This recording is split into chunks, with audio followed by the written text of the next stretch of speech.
Well, Mason Mount medical scheduled, right?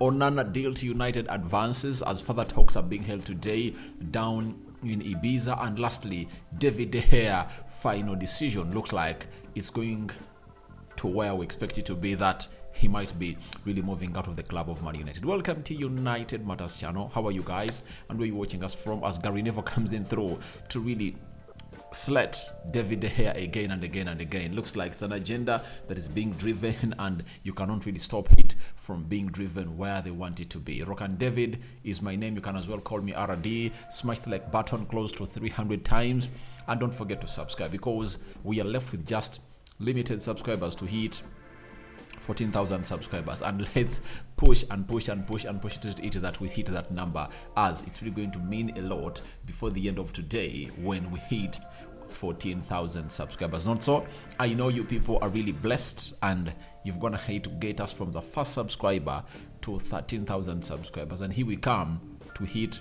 14,000 subscribers courtesy of you. It's not because of me. For me, I just go into the camera, collect information, and obviously pass it over to you. But as it stands, it's really beyond what most of us really think, but it's the Lord doing the work. For my Muslim viewers and subscribers, Juma Karim, it's a Friday and I've seen mosques really flooded in there with followers to see to it that really say and rest to Allah. Christian friends, may Jesus bless you abundantly. And let's start it off with story coming in from Matt D, a journalist who first really reported that United have gone ahead to submit their first bid in at Chelsea, and that is Matt Law. He has gone ahead and told us today that Manchester United have scheduled a medical of Mason Mount on Monday.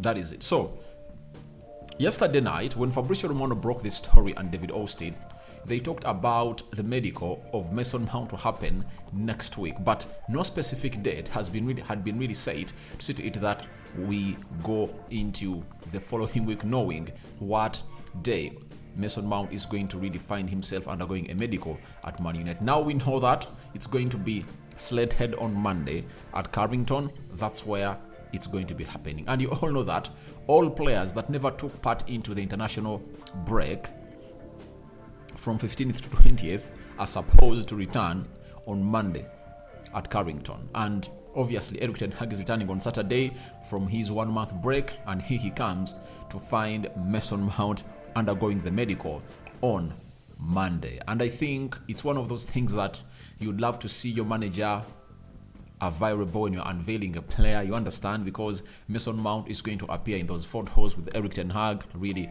holding up that shirt. We don't know the shirt number that is going to be given to him, but all we know is that Mason Mount is going to be a Man United player after the medical. Now, which other players do we expect to come in through on that day that Mason Mount is also going to start training with Man United? Because after the medical, passing it, I understand he'll there and then join his teammates to train with in his first training session at Carrington. They include Aaron Wan-Bissaka. There is who else? There is Lisandro Martinez. There is Anton Martial. There is Fred Rodriguez, Alvaro Fernandez, Amad Diallo, Ethan Laird, Tom Heaton, you understand, Dean Henderson. Those are the kind of players that we expect him to train with first before the inherit of the team really arrives at Man United. But as it stands, looks like the medical is scheduled to take place on Monday, and I think it's really going to be so much. Remember, he is out in Spain for his holidays, and the holidays are ending on Sunday, so he's expected to appear at Carrington to undergo his medical ahead of his official announcement as a United player. But by and large, we all know that it's a done deal. It's a done deal. Deal agreed between United and Chelsea yesterday night. £55 million guaranteed fees plus £5 million of add-ons. And those add-ons are really tricky. And scoring, if at all he scores 20 goals a season, he comes in through. Chelsea earn some money. We win the league. Chelsea earns the money. We win the Champions League, Chelsea earns the money. So I think every clause that was put into that deal really is performance based. So that is what Mason Mount is all about. Medical scheduled on Monday, and you anticipate that all the 3 sets of medicals are really going to be conducted on that day, because for a professional player they conduct 3 sets of medicals, and for Mason Mount it's really going to be one of those that he works upon on Monday. And Erik ten Hag has gotten in his first signing. We anticipate to see how everything is going to be taking place, and obviously he is really going to be one of those players that we anticipate thrives in the midfield 3 of Manchester United, and that leaves lots of questions to where Eriksen is going to play into that team, because Bruno is undroppable. We know he's the captain of the team. Casemiro is undroppable, and then Mason Mount comes in through to play in that midfield, meaning that Eriksen might be played reservingly. But blossoming the midfield is really great, and let's wait and see how that happens. And it's good to see that the manager has been supported and obviously given the player that he wants. Mason Mount signed, shipped and delivered at Old Trafford. His medical is happening on Monday. So that's it concerning Mason Mount, and for any further developments we are going to bring those further developments to you. Now let's go to Andre Onana, the preferred replacement for David De Gea that Erik ten Hag is pushing in for. Now, we've been told by David Austin via TalkSport that Man United are pursuing striker and goalkeeper targets now as their priority positions. Andre Onana is a candidate. They are talking to his representatives and considering him. This is what David Austin said today morning. Then, after that, it was followed up with Di Marzio confirming to us that today is a decisive day to understand if Man United will make an offer for Andre Onana. That's what Di Marzio said. And Di Marzio was one of the first people to break stories linking Onana to Man United. He confirmed to us that the interest is concrete, and that's where Fabrizio Romano came in through later and also confirmed to us that the interest of Man United in Andre Onana is very, very concrete. Then today, Gazzetta dello Sport has confirmed to us that Inter Milan sporting director Piero Asulio and David Harrison, the head of football operations at Man United, will meet again today in Ibiza. Andre Onana's agent has also traveled to Ibiza to finalize the details of the transfer to Man United. So it looks like this deal is imminent, though some people are not assuring that it's imminent. But if at all talks go as planned, then this deal is going to be imminent and announced as up. That Andre Onana to Man United is a who, and we might anticipate that tonight, as we saw that of Mason Mount dropping yesterday. Now, then Fabrizio Biasini has told us that Manchester United and Inter Milan will meet today for Andre Onana. Inter ask for 50 million euros plus bonuses. So there is a lot of optimism as far as this deal of Andre Onana is concerned. Reports coming in from Inter Milan will reveal that looks like Inter Milan wants to get this deal over the line, such that they start off the new football financial year that starts on the 1st of July, when it's all given the green light that money has been got in from Man United to Inter Milan for the goalkeeper. And this just goes ahead to really leave you into a position of what you anticipate for this club of Man United. So, talks continuing between Onana's agent, the vice president of Inter Milan, and the head of football operations of Manchester United, that is David Harrison, down in Ibiza, are really promising. And I've seen very many people come out and obviously do the needful by putting out stories about David De Gea. To me, one thing I'll always say is that change comes with its own props, with its own pros and cons. We'll never get to know exactly what happens between the doors, but looks like Erik ten Hag is pushing this deal for Andre Onana. That's it. He's pushing for the deal, because if he wasn't pushing for the deal, it wouldn't have gone to this level. That a manager who who came out sounding that his priority sign is going to be a center forward, and then he's pushing in for a midfielder. Mason Mount is in, and the goalkeeper is in. So Onana is going to go for like 42 million pounds, and Mason Mount guaranteed fees of 55 million pounds. That is close to 100 million pounds. So that was the budget for a striker of Manchester United. If at all, these two players never meant a lot to the system of Erik ten Hag, and now he wants to play his system next season. Then he wouldn't have been pushing for them. But the way he's pushing for them to come in through just sends a message down your memory lane that Erik ten Hag just loves these players. And he knows that if at all I'm having Andre Onana, I'm going to be building from the back. I'm going to building from the back very, very well, and nothing's going to stop me from obviously getting the best that I deserve from these players of a team known as Manchester United. So for Andre Onana, I love the player, and I think 29 years of age for the goalkeeper is like the prime of the goalkeeper, and I think he can be at Man United for the next 4-5 seasons with his ball playing techniques. He's a very good shot stopper. In the Champions League, he registered the most number of saves, right, in the Champions League last season. So it shows you that he might even make it into the Champions League 11, where he might even get rewarded. But I really understand it might go to Ederson because they're the winners of the Champions League with Manchester City. But Andre Onana on any day, I would love him. And let's get straight into the person he's replacing at Man United. What is coming in? What is coming out of Manchester United as far as David De Gea's situation is really concerned? This is Simon Stone, a United correspondent for BBC for a very, very long time, has gone ahead and really confirmed us that David De Gea's contract is likely to end on Friday, with no decision yet over whether he will remain at Man United. It is understood the framework of a contract extension that had been agreed between David De Gea and Man United was subsequently changed. So everything happening at Man United for David De Gea is really so much shocking to us who... Sorry, it's not so much shocking.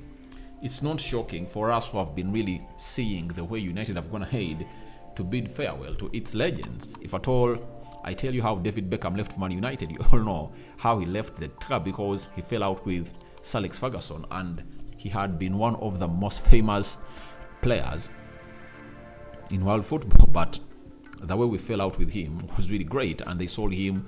Sorry, it was not great, and they sold him to Real Madrid at a record fee by the time of £25 million. Then, after that, there came in another player, that is Nemanja Vidic. The way he left was really stupid. Look at how the likes of Ferdinand, Patrice Evra,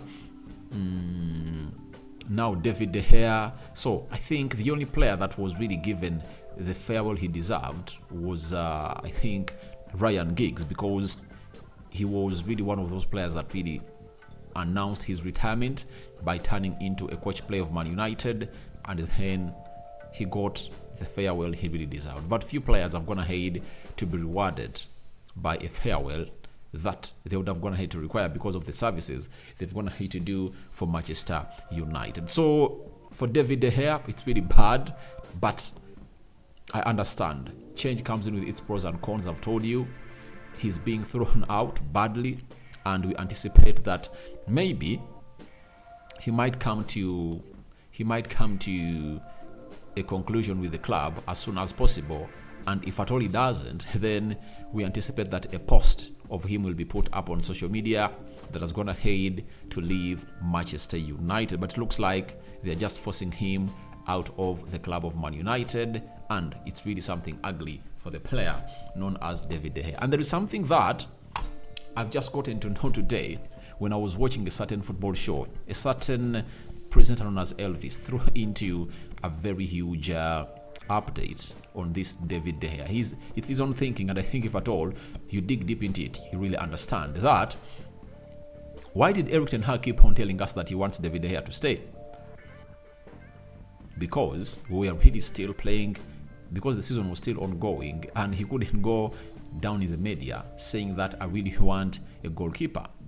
The only situation he addressed was all about a number 9, because Anton Martial couldn't keep himself fit, and everyone knew the reason. But for David De Gea, each and every time he made a mistake, the few mistakes he made, and a camera was really positioned into the face of Erik Ten Hag came out and really reiterated the same words that really defended David De Gea. He said he has kept the most clean sheets in the league, he's the best goalkeeper, and we are going to give him a new contract. I want him to stay. And now, why is it that United are turning heel on him like that? So, another verdict or another angle that Elvis saw this in was that maybe Ten Hag is phasing out the players that have been at Man United for a very long time and are really having historical bonds at the club. Ronaldo, Harry Maguire, and now there comes the longest serving player at the club of Man United. That is David De Gea. So, but for me, I think it's what Ten Hag wants that has gone ahead not to play in his favor. And it wouldn't be great for David De Gea to renew his contract and obviously find himself on the bench, because contracts that United are really offering are going to be performance based. So if I told you a goalkeeper like David De Gea and you don't really feature in very many games, then your salary will be basic. That is it. If I told you come out through and really play some good games, then your salary will be made that you put out in the contract. So it really looks ugly. And Gary Neville lastly has gone ahead and really thrown something concerning David De Gea on the overlap that has gone ahead to really surprise me. You know, it has beat my understanding and he has left a sour taste in my mouth. He has said, I had two great goalkeepers, Peter Schmeichel and Edwin van der Sar, but between the two, we lost 4 out of 5 titles. You need to have a world-class goalkeeper and United need to make that change now. Now,